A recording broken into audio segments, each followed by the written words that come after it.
Leksjon 1. Oppussingstips. Jeg setter pris på forslagene dine om avtalen. Høres ut som en plan. Når alt er på plass, kan vi foredle det sammen. Nøyaktig. Samarbeid vil hjelpe oss å skape et solid resultat. Ja. Jeg elsker å jobbe sammen for å sikre at alt er perfekt. Har du tenkt på noen spesifikke modifikasjoner som kan forbedre prosjektet? Jeg tror vi bør fokusere på oppsettet for å maksimere plassen. Det er en god idé. En gjennomtenkt layout kan utgjøre en stor forskjell. Ja. La oss også vurdere materialene for å sikre kvalitet. Absolutt. Jeg er spent på å se hvordan ideene våre kommer sammen. Leksjon 2. Planlegging for sikkerhet. Selvfølgelig, sikkerhet først. La oss lage en sjekkliste for å sikre at vi ikke glemmer noe. Det er en god idé.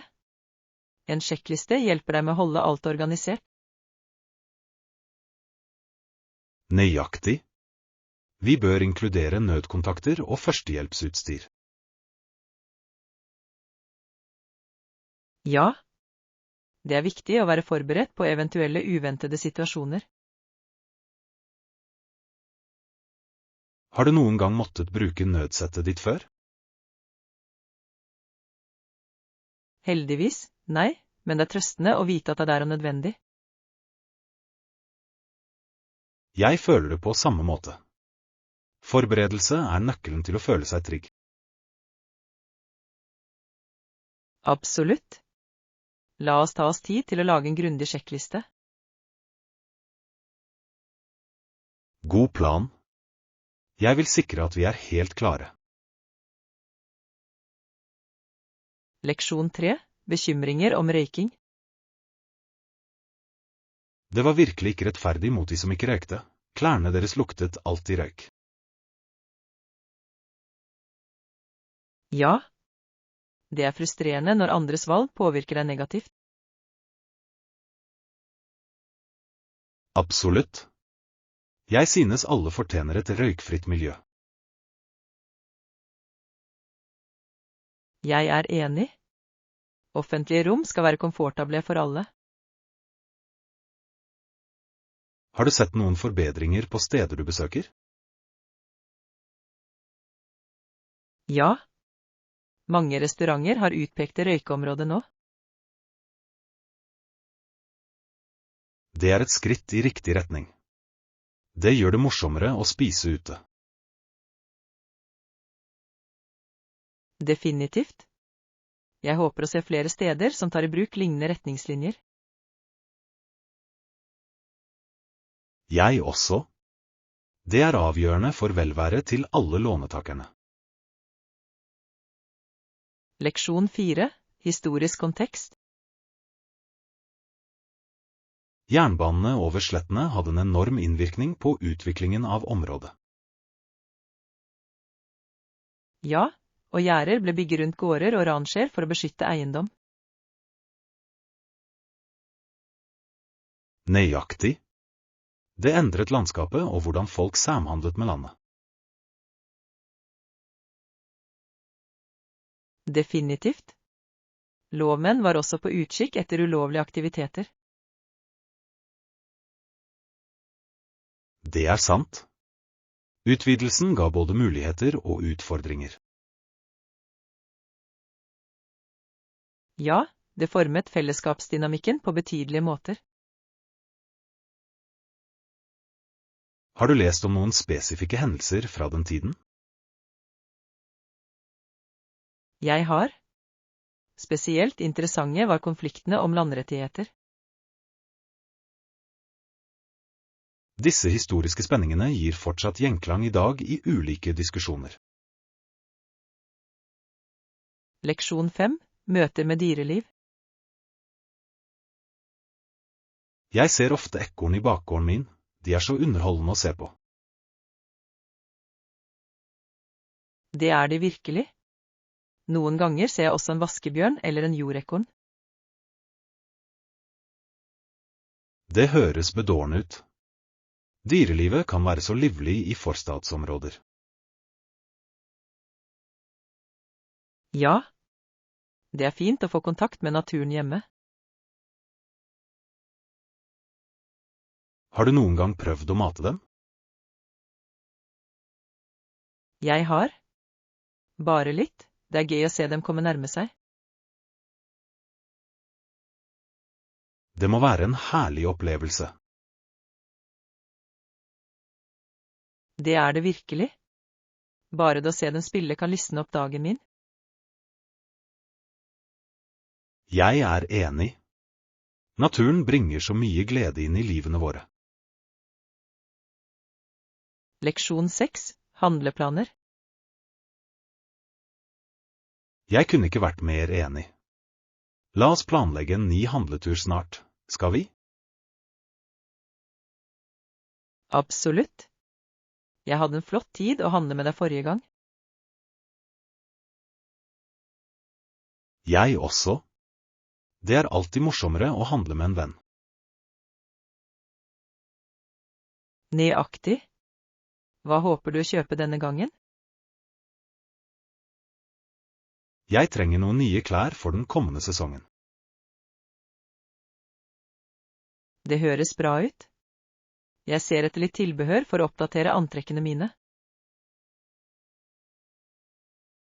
Perfekt. La oss lage en liste over butikker vi ønsker å besøke.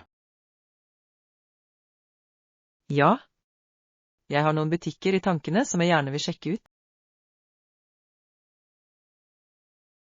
Stor.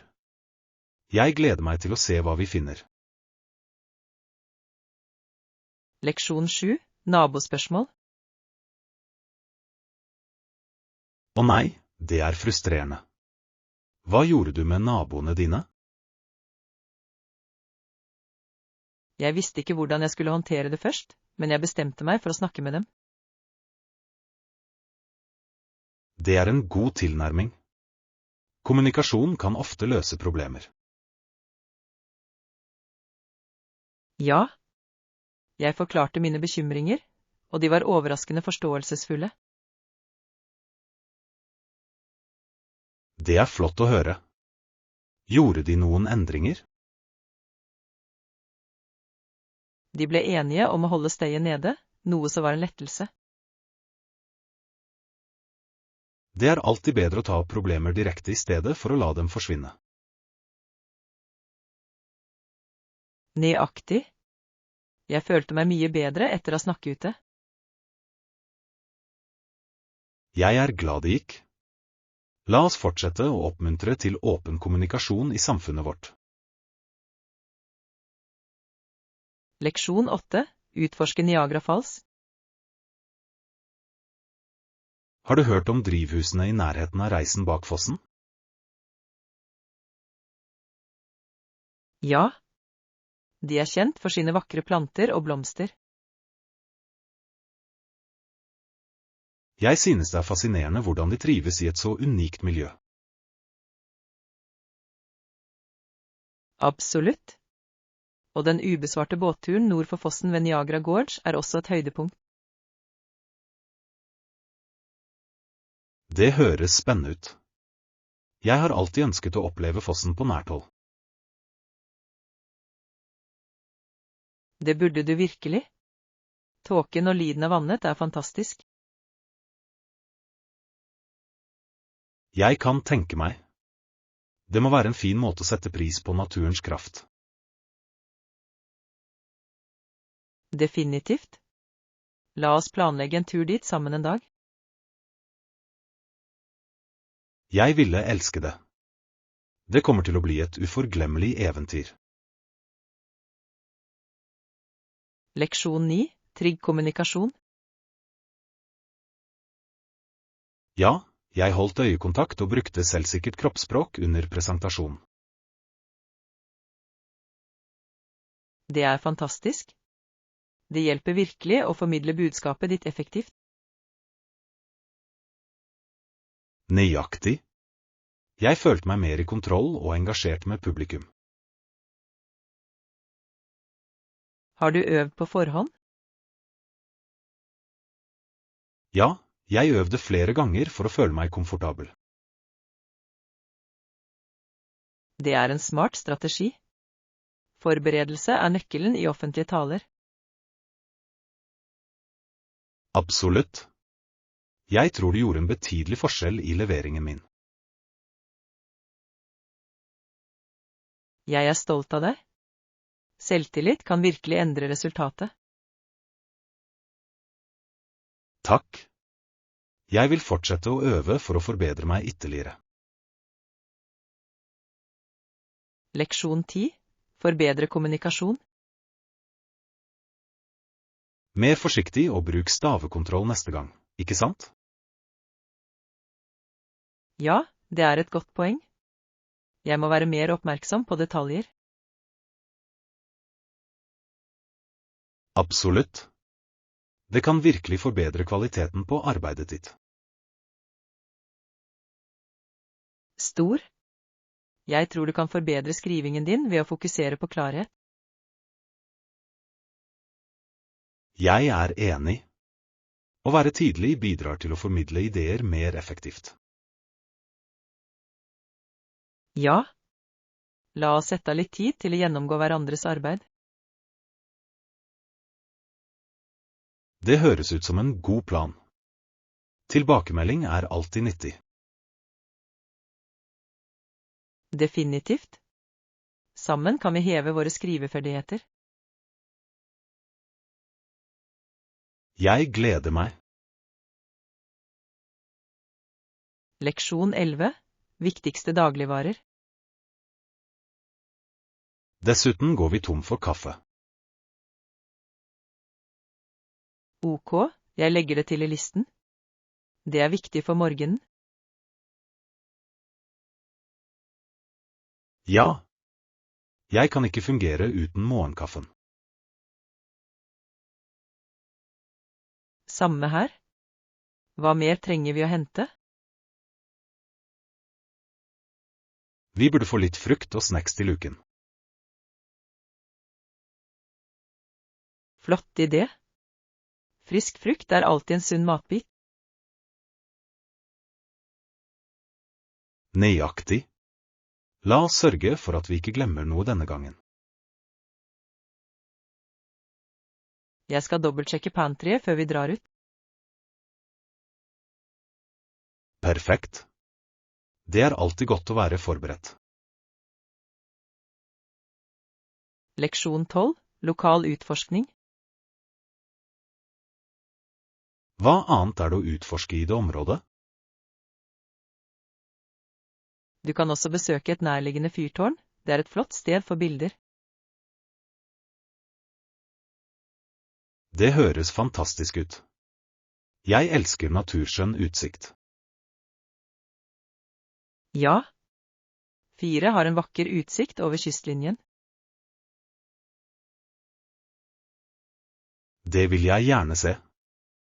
Er det noen stier i nærheten? Ja, det er turstier som fører til fantastisk utsikt. Perfekt.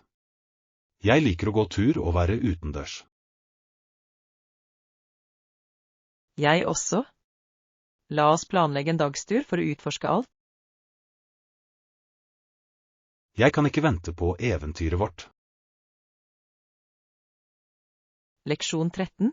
Lage mat sammen. Det høres ut som en god idé. La oss planlegge det. Ja. Jeg tar med ingrediensene til en ny oppskrift jeg vil prøve. Fantastisk. Jeg elsker å eksperimentere med nye retter. Jeg også. Å lage mat sammen er alltid så gøy.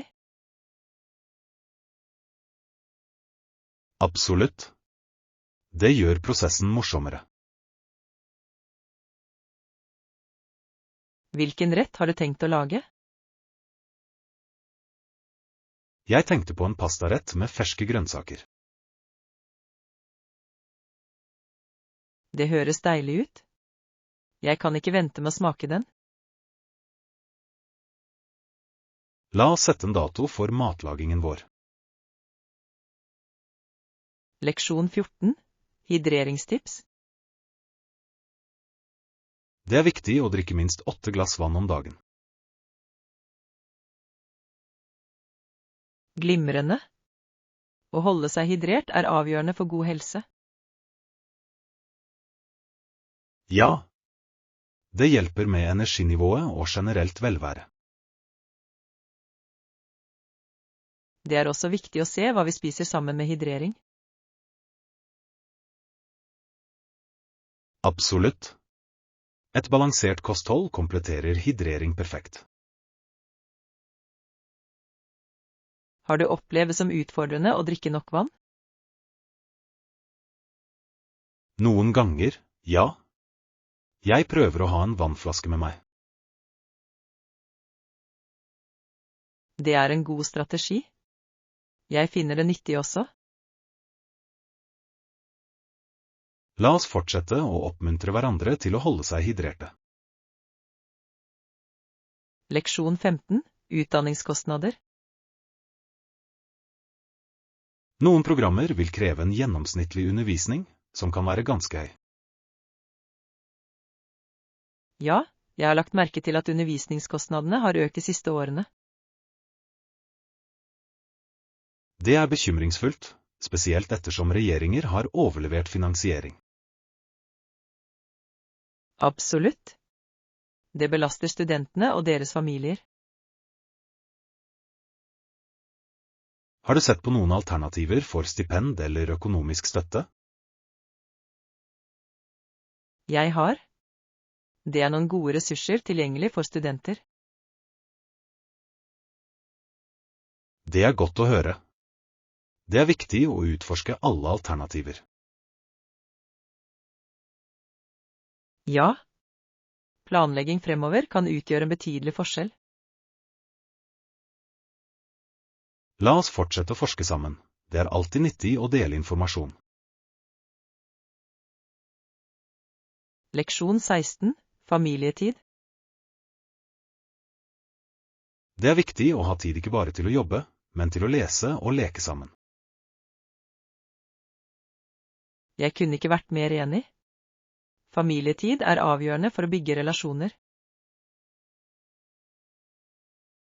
Nøyaktig. Planene vi legger ved kjøkkenbordet vårt vil være livets plan. Ja. Jeg elsker hvordan disse øyeblikkene skaper varige minner. Hvilke aktiviteter liker dere gjøre sammen som familie? Vi elsker å spille brettspill og lage mat sammen. Det høres gøy ut. Matlaging kan være en slik opplevelse. Det er det virkelig. I tillegg bidrar alle med sin favorittrett. Jeg gleder meg til å høre om din neste familiesammenkomst. Leksjon 17. Snekkalternativer. Kafeen har så mange bakverk du kan velge mellom. Det høres herlig ut. Jeg elsker å prøve nye bakverk. Absolutt. Kan vi bestille snacks til rommet vårt? Ja, det hadde vært perfekt. Det er hyggelig å nyte dem i komfort. Har du et favorittbakverk du vil prøve? Jeg har hatt lyst på en sjokoladecroissant i det siste. NM? Jeg tror jeg går for en fruktterte. Flott valg. De er alltid så forfriskende. La oss bestille og nyte noen godbiter. Leksjon 18. Refleksjon over minner. Noen av de triste minnene er smertefulle, men de er alle en del av livet mitt. Jeg forstår det. Det er viktig å anerkjenne dem. Ja. De former hvem vi er og hvordan vi vokser. Absolutt. Synes du det er nyttig å snakke om disse minnene? Noen ganger, ja. Deling hjelper meg å behandle følelsene mine. Det er en sunn tilnærming. Det er godt å ha noen å snakke med. Jeg er enig. Hva med deg? Hvordan takler du triste minner? Jeg liker å skrive dem ned, det hjelper meg å frigjøre følelser. Det høres terapeutisk ut. La oss fortsette å støtte hverandre i våre refleksjoner. Leksjon 19. Boligproblemer. Mange unge mennesker sliter med boliglånene sine i disse dager. Ja, det er tøft. De fleste har ikke råd til en, spesielt i dagens marked. Det er bekymringsfullt, spesielt når studenter ikke har råd til utdanningen de trenger. Absolutt. Utdanning er så viktig for fremtidig suksess. Har du kommet over noen programmer som hjelper med dette? Jeg har hørt om noen stipender som kan lette den økonomiske byrden. Det er flott. Det er viktig å støtte elevene i å forfølge drømmene sine. Ja. La oss fortsette å spre ord om disse mulighetene. Jeg er enig. Bevissthet kan utgjøre en stor forskjell. Leksjon 20. Eventyrplanlegging.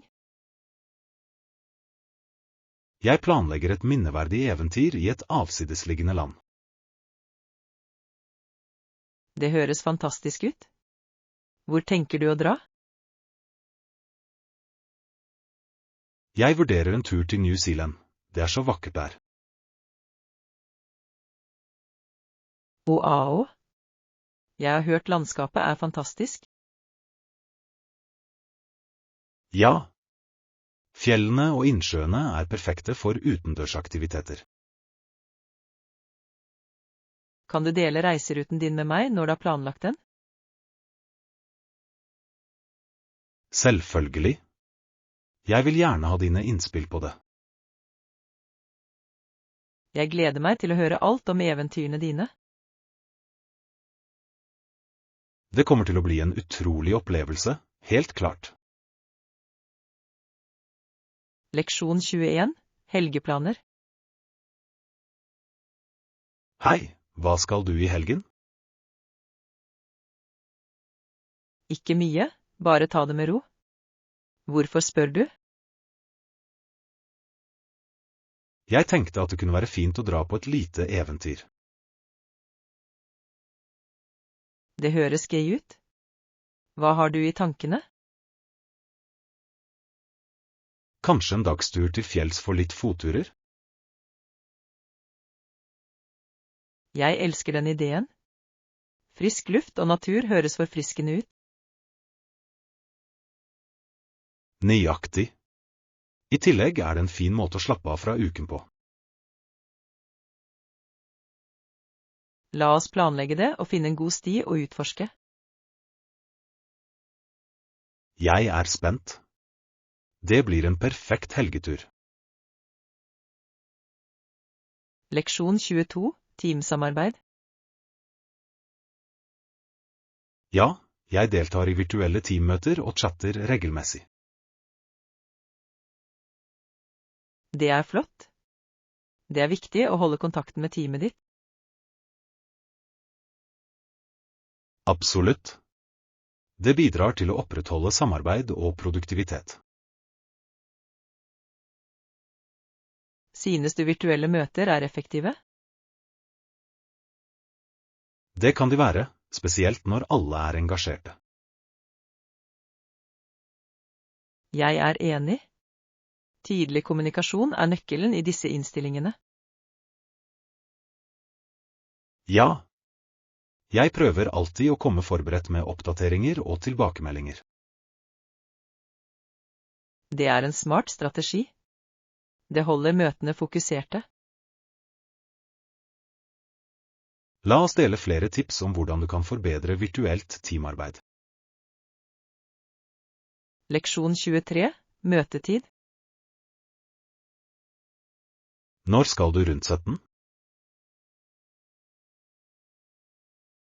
Er det praktisk for deg? Ja, det fungerer perfekt for meg. Stor. Da skal jeg sørge for å være klar. Skal vi møtes på kaféen først? Det høres ut som en god plan. Jeg elsker kaffen deres. Jeg også. Det vil være hyggelig å ta igjen en varm drink. Ja, jeg gleder meg til samtalen vår. Samme her. Det er alltid hyggelig å tilbringe tid sammen. Leksjon 24, ideer til helgetur. Hei. Jeg tenker på å planlegge en helgetur. Noen forslag? Det høres spennende ut. Har du vurdert stranden? Ja. Jeg elsker ideen om å slappe av ved havet.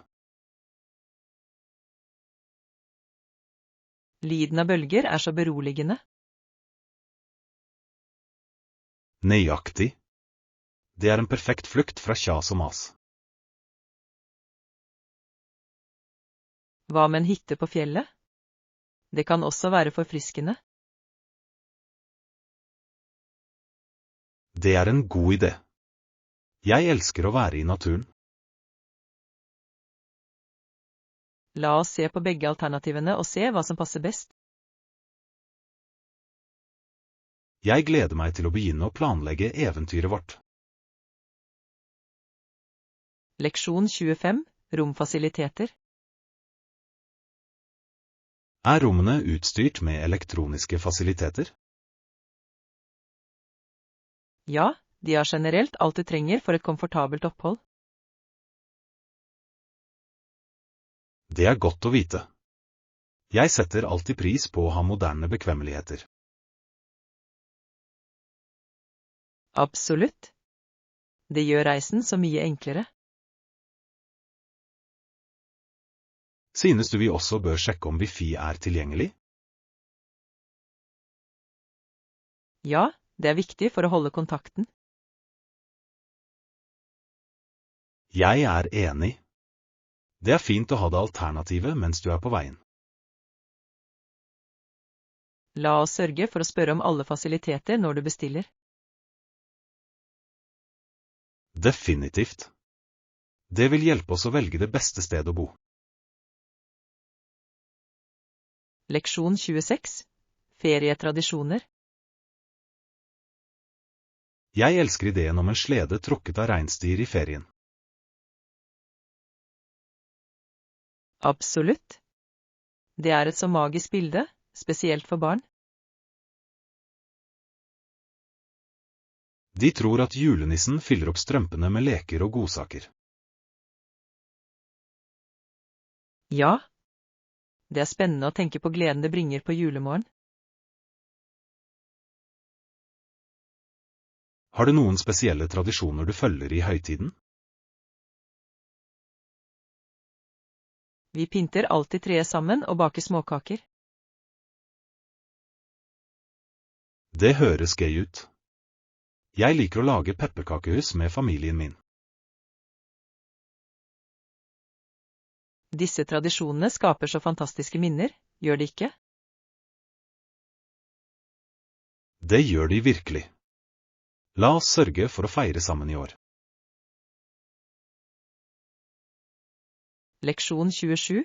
Organiseringstips. Det er en god idé. Jeg sliter med å finne ting på det rotete rommet mitt. Jeg skjønner helt. Det kan være overveldende når ting er malplassert. Nøyaktig. Jeg er ikke sikker på hvor jeg skal begynne å organisere. Har du vurdert å skaffe deg noen oppbevaringskasser eller hyller? Jeg tror det kan hjelpe. Jeg må lage noen utpekte rom. Ja. Merkebokser kan også gjøre det lettere å finne det du trenger. Det er et smart tips. Det skal jeg definitivt prøve. La oss planlegge en dag for å takle rommet ditt sammen. Det setter jeg pris på. Det vil gjøre prosessen morsommere. Leksjon 28. Hjemmetreninger.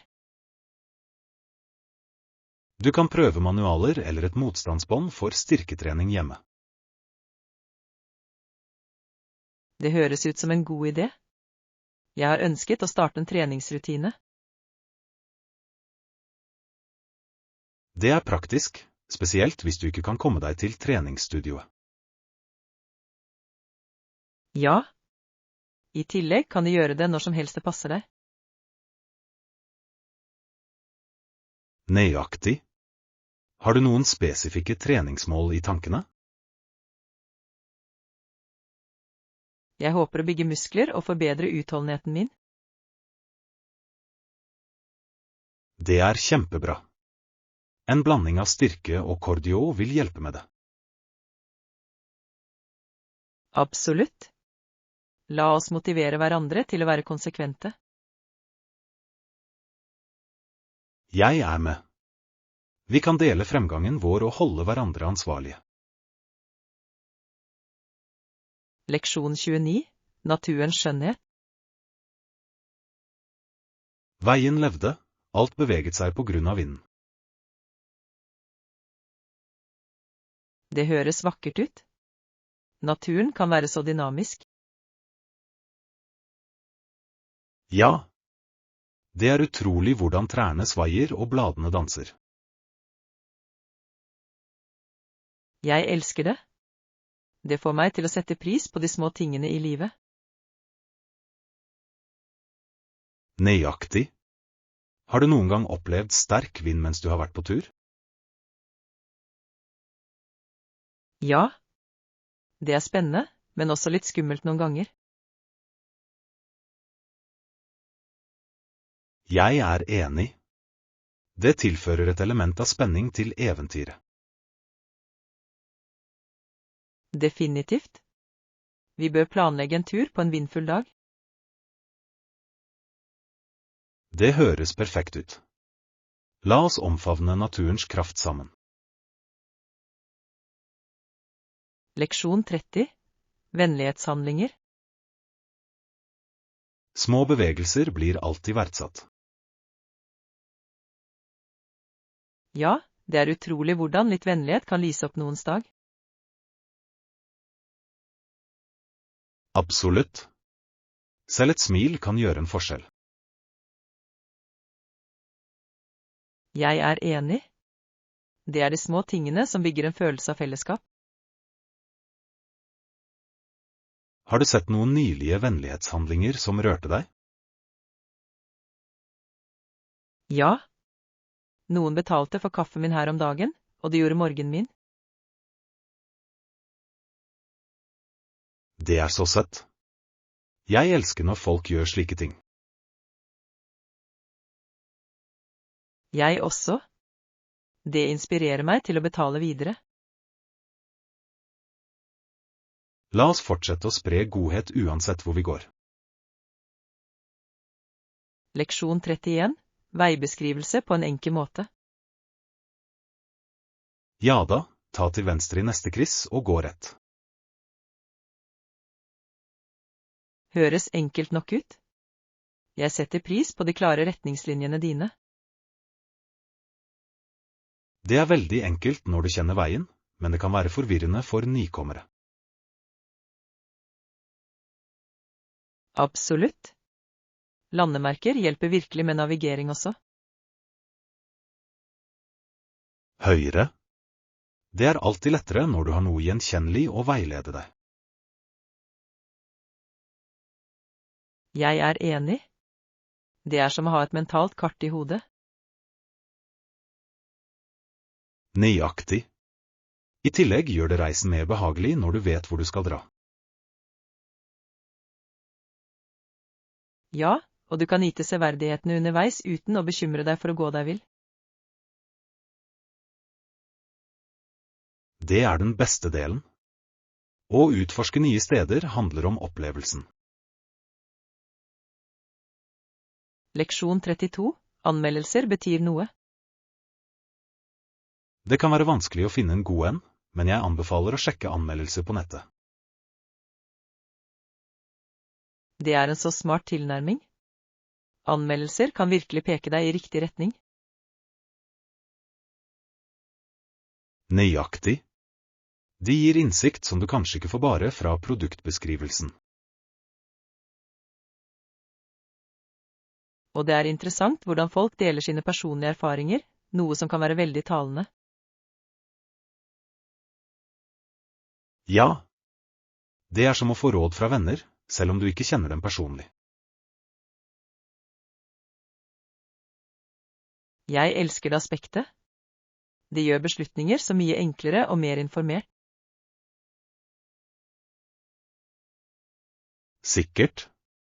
I tillegg kan du oppdage røde flagg som kan indikere et dårlig valg. Definitivt. Det sparer deg fra å gjøre feil som kunne vært unngått. Det handler om å være smarte forbrukere i dagens marked. Leksjon 33. Treningssamtaler. Jeg elsker å løpe og gjøre kroppsvektøvelser hjemme. Hva med deg? Det høres fantastisk ut. Jeg liker å være aktiv også, spesielt når været er fint. Jeg opplever at løping renser tankene mine og øker energinivået mitt. Jeg er helt enig. Det er noe forfriskende med å være utendørs mens du trener. I tillegg er kroppsvektøvelser så praktiske. Du kan gjøre dem hvor som helst. Nøyaktig. De er perfekte for en rask treningsøkt når du ikke har mye tid. Og du kan alltid bytte den opp for å holde ting interessant. Ja. Variasjon er nøkkelen til å opprettholde motivasjonen og ikke bli lei. Det er flott å finne det som fungerer for deg og holde fast ved det. Leksjon 34. Koselige utflukter. Det er noen koselige hytter ved stranden i Sivel. Vi kan sjekke dem ut. Det høres deilig ut. En strandferie er alltid en forfriskende idé. Høyre. Tenk deg å våkne til lyden av bølger og lukten av salt i luften. Det ville vært så avslappende. I tillegg må utsikten være fantastisk. Absolutt. Det er den perfekte setting for et fredelig tilfluktsted vekk fra kjas og mas. Og vi kunne nyte strandaktiviteter som svømming eller bare slikke sol. Ja. Det er en fin måte å slappe av og lade opp. Jeg kan allerede se for meg at vi nipper til kaffe på verandaen mens vi ser på solnedgangen. Det er drømmen. La oss begynne å planlegge vår lille flukt. Leksjon 35. Mindfulness-øyeblikk. Hvor lenge mediterer du vanligvis? Jeg mediterer vanligvis i 10–15 minutter hver dag. Det er en flott praksis. Det hjelper virkelig å sentrere deg selv før du starter dagen. Ja. Det er utrolig hvordan bare noen få minutter kan skape en så positiv innvirkning. Jeg opplever at det øker fokuset mitt og reduserer stress betraktelig. Absolutt. Det er en fantastisk måte å dyrke oppmerksomhet og klarhet på. I tillegg er det så enkelt å integrere i din daglige rutine, selv med en travel timeplan. Ja. Bare et stille sted og noen få øyeblikk med stillhet kan gjøre underverker. Jeg elsker følelsen av fred det gir etter hver økt.